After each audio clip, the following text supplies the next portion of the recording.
जय श्री राम। बहुत स्वागत आपका आपके अपने बेहद खास कार्यक्रम में। मैं हूं आपके साथ आपका अपना डॉक्टर राज मिश्रा। मंगल करीब 1.5 वर्ष के बाद ऐसा समय जब राशि मकर यानी अपने उच्चस्थ पोजीशन के अंतर्गत जाकर के गोचर करेंगे और वो डेट सूर्य के परिवर्तन के एक दिन बाद होगा।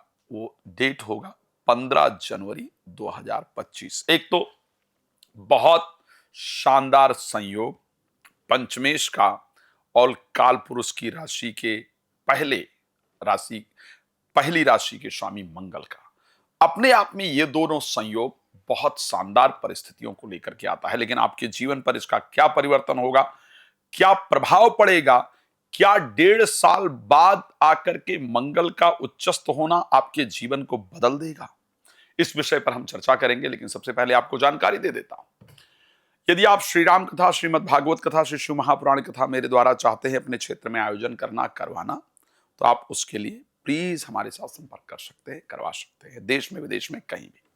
अगर आप चाहते हैं कि आपके घर में चल रही अशांति का कारण क्या है ये पता चल पाए, आपके घर में कहीं कुछ ऐसा तो नहीं जो आपके ग्रहों को पॉजिटिव नहीं होने दे रहा है, क्या आपका घर सकारात्मक है या नहीं है, पॉजिटिव है या नहीं है, क्या उसके अंदर कोई छोटी मोटी चेंजेस करके उसको और अच्छा बनाया जा सकता है, वास्तु दोष इत्यादि तो नहीं है। अगर आप ये सब जानना चाहते हैं और चाहते हैं कि मैं स्वयं आपके घर आकर के इन चीज़ों को चेक करूं, तो आप मुझे कॉल कर सकते हैं, आप अपने यहाँ इनवाइट कर सकते हैं, बुला सकते हैं, या फिर आप किधर किस तरफ किस समय मैं आपको उधर आ रहा हूं आप ये जान सकते हैं। अच्छा, दूसरी इंपॉर्टेंट चीज, यदि आप फ्री में बात करना चाहते हैं मुझसे, तो रात को 9 बजे, दोपहर को 12 बजे लाइव आता हूं, उसमें फ्री में बात कर सकते हैं। बाकी समय कॉल अपॉइंटमेंट लेकर के आप मुझसे चर्चा कर सकते हैं। चलिए बात कर लेते हैं सबसे पहली राशि, राशि मकर के, राशि मेष के लिए, जो कि अपने दशम भाव में मंगल जाने वाले हैं। वो क्या करेंगे? ऐसा कहा जाता है कि दशम भाव के अंतर्गत मंगल व्यक्ति को कुल दीपक बना देते हैं, व्यक्ति को धनवान बना देते हैं। तो मैं ये कह सकता हूं कि ऐसा कोई कार्य 1.5 वर्ष के बाद मंगल आपके हाथ से जरूर कराएंगे, जिससे आपके परिवार को, आपके समाज को, आपके लोगों को प्राउड फील होगा। मतलब उनको अच्छा लगेगा कि मेरे समाज से, मेरे परिवार से किसी ने कोई ऐसा कार्य किया है। मैं ये कह सकता हूं कि कार्य इत्यादि में निश्चित रूप से वृद्धि होगी, जिससे आपके मन में प्रसन्नता होगी, आप धनवान बनेंगे। आपके राशि स्वामी दशम भाव के अंतर्गत गोचर करेंगे। अगर हम राशि वृष की लेकर के बात कर लें, तो क्योंकि वृष राशि के 9th हाउस के अंतर्गत जाएंगे, और कहां के स्वामी हैं आपके लिए 2nd हाउस, 7th हाउस और 12th हाउस के स्वामी 9th हाउस में गोचर करेंगे। बट 9th हाउस के लिए मंगल को एक अच्छा प्लैनेट कहा गया है। ऋषि पाराशर की अगर हम माने तो ये कहा जाता है कि मंगल 9th हाउस के अंतर्गत आपको नेता या अधिकारी बनाते हैं। तो जो लोग प्रयास कर रहे थे अपने जीवन के लिए कि आप जीवन में पॉलिटिकल क्षेत्र में कुछ अच्छी सफलता प्राप्त कर ले जाएं, अपने कम्युनिटी, अपने समाज के हेड बन जाएं, अपने क्षेत्र से कुछ अच्छे रिजल्ट प्राप्त कर ले जाएं, तो मंगल आपको वो अपॉर्चुनिटी देने जा रहे हैं। आप अपने घर के, अपने समाज के, अपने परिस्थिति के मुख्य व्यक्ति बनेंगे, नेता इत्यादि बनेंगे। जिन बच्चों का एग्जाम वगैरह दिया है, अधिकारी इत्यादि के लिए रिजल्ट आना बाकी है, उनके लिए पॉजिटिव रिजल्ट देने के लिए मंगल जरूर काम करेंगे। सिर्फ ओवर कॉन्फिडेंस से आपको बचने की आवश्यकता है। राशि मिथुन को लेकर के बात कर लेते हैं। मिथुन के लिए मंगल 8th हाउस के अंतर्गत गोचर करने जाएंगे। स्वामी 6th और 11th के हैं। खैर 6th का स्वामी 8th में गोचर करे तो विपरीत राजयोग तैयार करता है, लेकिन यह जरूर कहा जाता है कि यहां पर थोड़ा सावधानी की आवश्यकता होगी। एक तो एक बात ध्यान रखिएगा, मंगल कोई लत लगवा देते हैं। लत मीन्स की सोशल मीडिया ज्यादा देखने की लत, कुछ नशा इत्यादि करने की लत, कोई व्यसन का लत, कोई हेल्थ प्रॉब्लम, और उसके साथ कहा जाता है कि फाइनेंशियली लॉस का भी प्रयास करते हैं। लेकिन क्योंकि मिथुन राशि के लिए उच्चस्थ होंगे, 11th हाउस के स्वामी होकर उच्चस्थ होंगे, तो शत्रुओं का हनन करेंगे, शत्रु का नाश होगा और शेयर मार्केट से कुछ लाभ जरूर होगा, बट प्लीज देखकर इन्वेस्ट कीजिएगा। और क्या करना है मैं उसको जरूर बताऊंगा।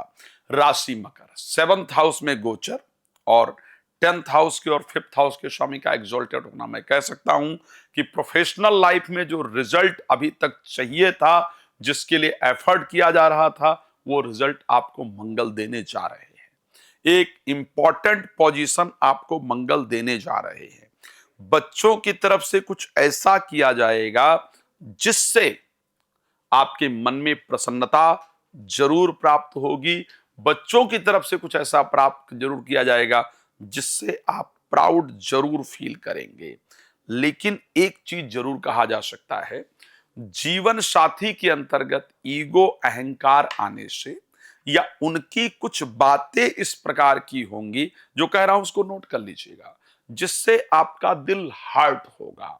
यानी वो आपसे इस प्रकार कहें, चाहे प्रेमी प्रेमिका हैं या जीवन साथी हैं, कि भाई आपने मेरे लिए क्या किया है, या मेरी जिंदगी बर्बाद है।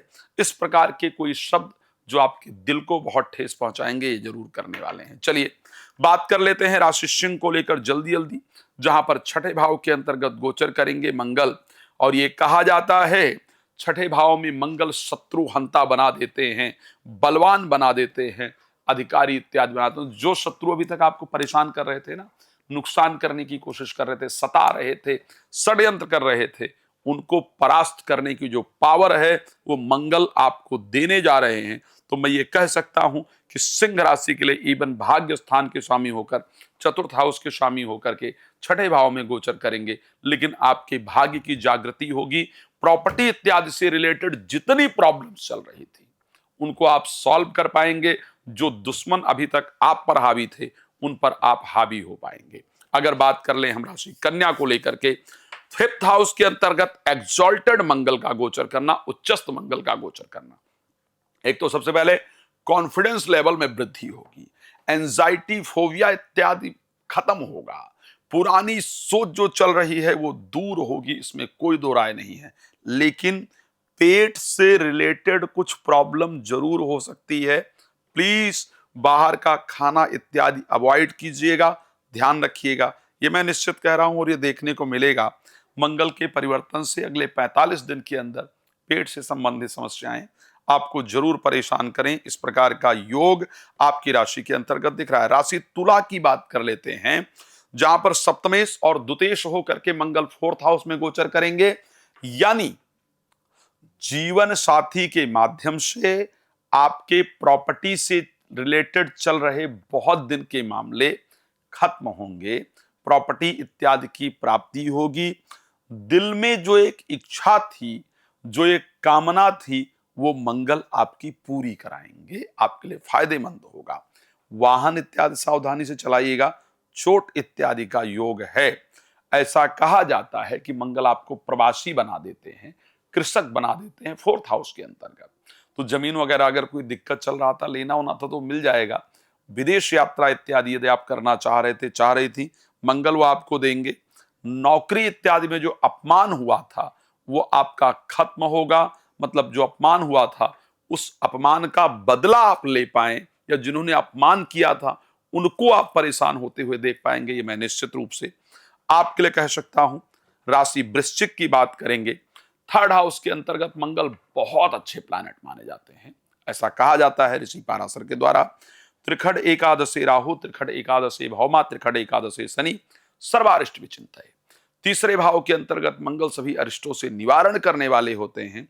यहां पर इनका गोचर मैं ये जरूर कहूंगा कि आपकी बहुत सारी यात्राएं कराने वाला होगा, कॉन्फिडेंस इत्यादि में वृद्धि करने वाला होगा, मन में बहुत प्रसन्नता देने वाला होगा, रुके हुए कार्यों को बनाने वाला होगा।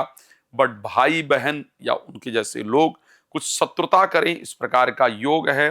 कहा जाता है साहसी और भाग्यवान मंगल 3rd हाउस के अंतर्गत बनाता है।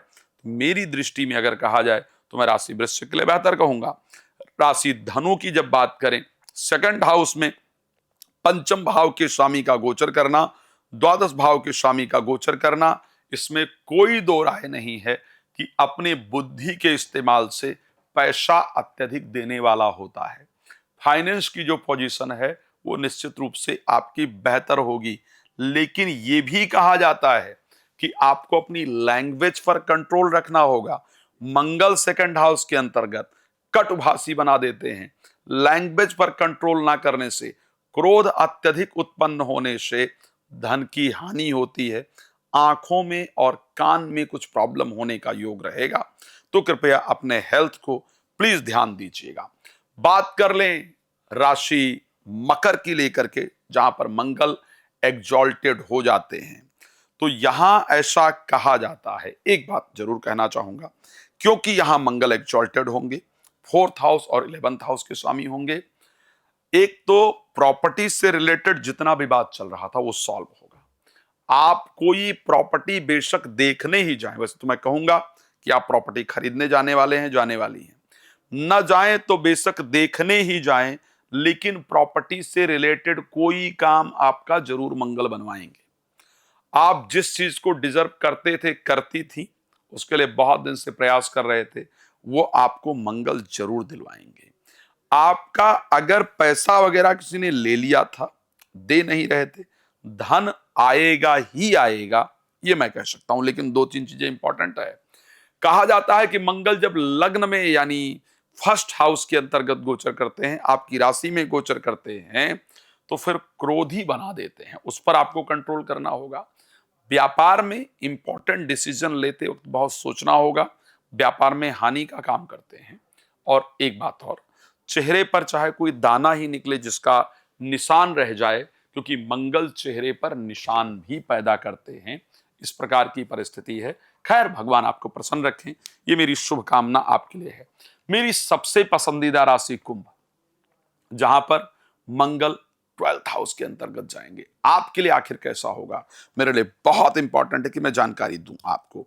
अगर आप कुंभ राशि के हैं और आप विदेश में नौकरी के लिए ट्राई कर रहे हैं, कर रही हैं, तो समझिए आपका काम मंगल ने बनवा दिया। बिल्कुल बनवाने के लिए ही आ रहे हैं, ध्यान रखिएगा।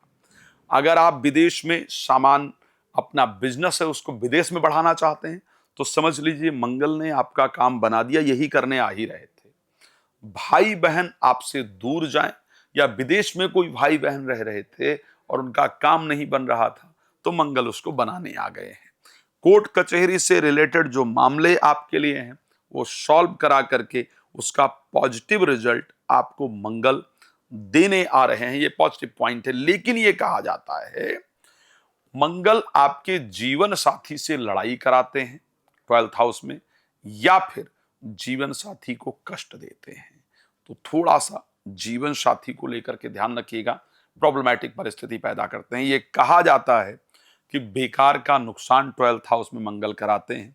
तो कोई भी चीज खरीद बेच रहे हैं तो प्लीज ध्यान रखिएगा।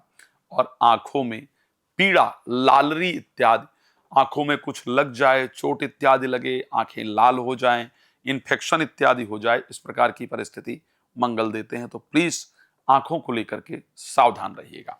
सबसे अंतिम राशि मीन की बात कर लेते हैं, जहां पर 11th हाउस के अंतर्गत सेकंड हाउस के स्वामी और भाग्य के स्वामी गोचर करेंगे। ये संयोग ज्योतिष में बहुत शानदार संयोग कहा जाता है। धन भाव के स्वामी का लाभ भाव में गोचर करना, भाग्य का स्वामी लाभ में अगर गोचर करे, तो निश्चित रूप से भाग्य के सपोर्ट से आपको धन का लाभ होता है। आप अपना पिछला ग्राफ चेक कर लीजिएगा। 1.5 साल में जितना फायदा आपको नहीं हुआ होगा, उतना फायदा आपको 45 दिन के अंदर मंगल जरूर देंगे। पैसा रुकेगा, आएगा, सफलता देगा, ये मंगल आपके लिए जरूर करने वाले हैं। ऐसा कहा जाता है कि धनवान बनाते हैं मंगल, अगर 11th हाउस में होते हैं, न्यायवान बनाते हैं। तो मीन के लिए तो मुझे ये परिवर्तन बहुत शानदार लग रहा है। भगवान आपको प्रसन्न रखें। बट ध्यान रखिएगा, जो महिलाएं स्पेशली प्रेग्नेंट हैं, क्योंकि मंगल की जो दृष्टि होगी वो 5th हाउस पर होगी। 5th हाउस नीच की राशि कर्क है। प्रेग्नेंट वुमन के अंदर और जो आपके प्रेमी प्रेमिका हैं, उनके अंदर क्रोध इत्यादि की वृद्धि हो, इस प्रकार की परिस्थिति है, उसको लेकर सावधान रहेगा। भगवान आप सबको प्रसन्न रखें। मेरी शुभकामना है यदि आप फ्री में बात करना चाहते हैं, रात को 9 बजे, दोपहर को 12 बजे लाइव जुड़ दिए। अगर आप कॉल अपॉइंटमेंट लेकर बात करना चाहते हैं, कभी भी कीजिए। अगर आप अपने घर की सुख शांति चाहते हैं और चाहते हैं कि मैं उसको देखूं, क्यों घर में अशांति है, तो आप मुझे कॉल करके बुला सकते हैं। बाकी समय अपॉइंटमेंट लेकर बात कर सकते हैं। धन्यवाद आपका जुड़ने के लिए। जय श्री राम।